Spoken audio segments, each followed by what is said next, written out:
ফেনী সমিতি ইউকের নাম, লোগো, রেজিস্ট্রেশন নাম্বার ব্যবহার করে জনমনে বিভ্রান্তি সৃষ্টির প্রতিবাদে সংবাদ সম্মেলনের আয়োজন করে ফেনী সমিতি ইউকে।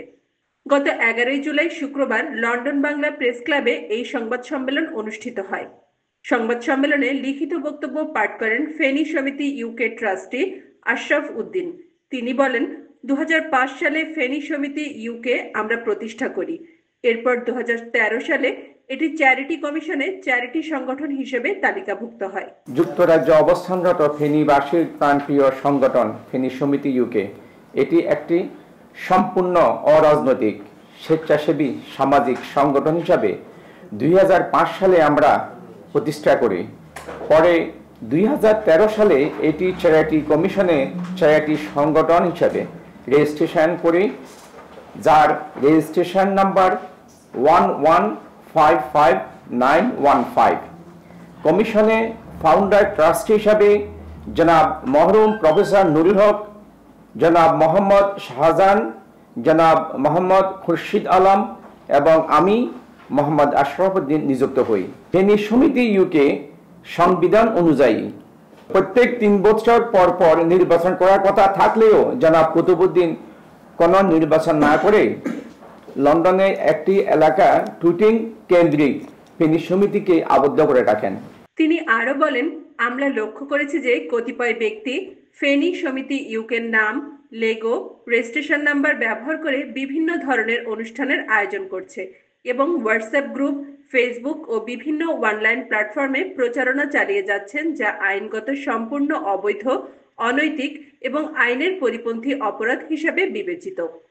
প্রিয় সাংবাদিক ভাইরা, আমরা লক্ষ্য করছি যে কতিপয় ব্যক্তি ফেনী সমিতি ইউকে নাম, লোগো, রেজিস্ট্রেশন নাম্বার ব্যবহার করে প্রোগ্রাম আয়োজন এবং হোয়াটসঅ্যাপ, ফেসবুক, বিভিন্ন অনলাইন প্ল্যাটফর্মে প্রচারণা চালিয়ে যাচ্ছেন, তা আইনগত সম্পূর্ণ অবৈধ, অনৈতিক এবং আইনের পরিপন্থী অপরাধ হিসাবে বিবেচিত। সংবাদ সম্মেলনে ট্রাস্টিদের মধ্যে উপস্থিত ছিলেন মোহাম্মদ শাহজাহান, আশরাফ উদ্দিন, আব্বাস উদ্দিন হাজারি। আহ্বায়ক কমিটির মধ্য থেকে উপস্থিত ছিলেন ফেনী সমিতি ইউকের আহ্বায়ক অলিউল্লাহ বাচ্চু, সদস্য সচিব ব্যারিস্টার নিজাম উদ্দিন ভুইয়া রাসেল, সদস্য কামাল উদ্দিন মিলন, নজরুল ইসলাম আসাদ, নাসির উদ্দিন সানি, আতাউর রহমান জাহিদ ও মাহফুজুল হক প্রমুখ। সেকেন্ডলি, তারা অনেকটা ফ্রড বলা যায়, অ্যাকর্ডিং টু ফ্রড।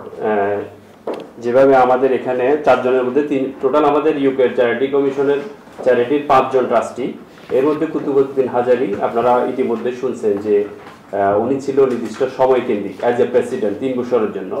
সো ওই টাইম অনেক আগে পার হয়ে গিয়েছে।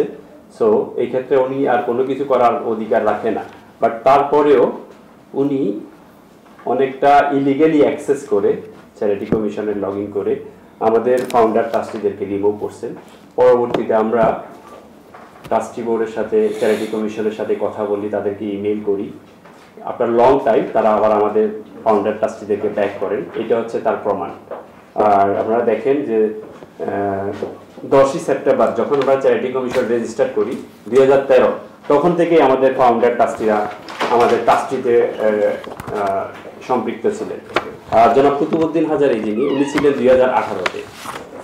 আর আমরা যে জনাব কুতুবউদ্দিন হাজারের যে কমিটি 2018 সালে স্টার্ট করে, যেটা 3 বছর পর নির্বাচনের মাধ্যমে শেষ হওয়ার কথা, যেটা শেষ করে নাই, পরবর্তীতে ট্রাস্টিরা বাধ্য হয়ে ওনাকে এবং ওনার কমিটিকে ডিসলভ করতে বাধ্য হন। এটা হচ্ছে তার প্রুফ। এই লেটার অলরেডি আমরা তাকে তার বাসায় বাই পোস্ট এবং বাই ইমেলের মাধ্যমে সেন্ড করি। ভবিষ্যতে আইন বহির্ভূত উপায়ে ফেনী সমিতি ইউকের নাম, লোগো, রেজিস্ট্রেশন নাম্বার ব্যবহার করে কোনো প্রকার কার্যক্রম কেউ যেন আর পরিচালনা না করেন, সেজন্য সংশ্লিষ্ট সকলকে অনুরোধ করা হয়েছে সংবাদ সম্মেলন থেকে। আমাদের সংবাদ সম্মেলন করার উদ্দেশ্য, আমরা শুধু ওনাদেরকে যে মেসেজটা দেওয়া যে ওনারা অবৈধ এই কাজকর্মগুলোর থেকে বিরত থাকে। আর এই ফেনী সমিতির লোগো, ফেনী সমিতির চ্যারিটি নাম্বার অ্যান্ড ফেনী সমিতির নাম, এই জিনিসটা ওনারা তাতে করে ইউজ না করতে পারে। আমাদের বৈধতা, আমাদের রাইট চ্যারিটি কমিশন থেকে আমরা পেয়েছি। এখন এটা যদি অন্য কেউ যদি এটাকে ফেনী সমিতির নাম ও আমাদের চ্যারিটি রেজিস্ট্রেশন নাম্বার দিয়া কোনো meeting, public meeting, social media যদি ওনারা কোনো কিছু এটার সাথে জড়িত থাকে, তাহলে আমরা আইনগত ব্যবস্থা অলরেডি আমাদের হাতে আছে। অলরেডি নোটিশ ওনাদেরকে পাঠানো হয়েছে। আশা করি ওনারা নোটিশ পাওয়ার পরে ওনারা যদি ইচ্ছা করে ওনারা এই সারেন্ডার করে আমাদের সাথে ওনারা আসতে পারে, আমরা ওনাদেরকে ওয়েলকাম দিতে পারি। Thank you.